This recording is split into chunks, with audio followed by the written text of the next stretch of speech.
I'm Dick Dreisigacker. I'm Peter Dreisigacker, Founders of Concept2 in Morrisville, Vermont. When we first came here in '76, we started the company in sort of a barn farmhouse thing. And part of the whole idea there was there would be no commute. We'd live in the house, work in the barn.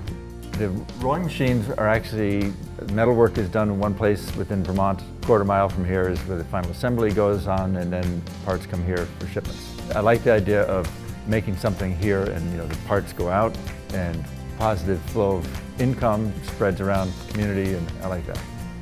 Rowing, it's an interesting thing because you get caught up in it. To somebody from the outside, it's hard to see because things about rowing are very subtle. Dick rowed in the '72 Olympics, and he got me into rowing, and this was preamble to the '76 Olympics, and he said, we're doing pretty well in the pair out here in California, let's try for the Olympic trials. Being engineers, you're looking for physical ways of improving the efficiency of things. We said, well, maybe we can do something and have a little secret weapon. We were tinkering around with reinforcing wooden oars with carbon and making them lighter and stiffer and producing parts just in our apartment.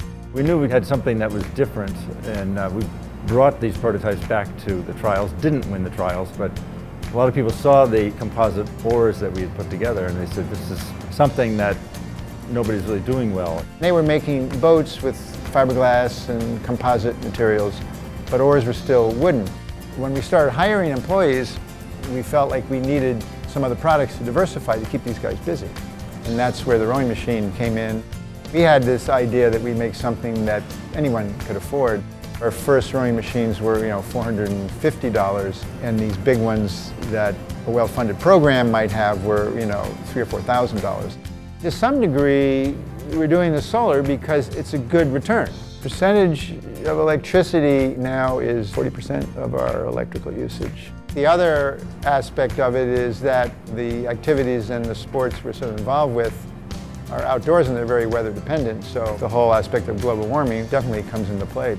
As engineers, we're always looking for ways of improving the performance of the equipment. We like to look at different ways of doing something. And in fact, the name Concept2, the way it originated, was sort of a different way or another way of looking at something. Rather than just Concept 1, you look at many. I think the idea of pioneering new stuff is because it's just more fun to do that than to make the same thing over and over again. That drives us, and that drives the company.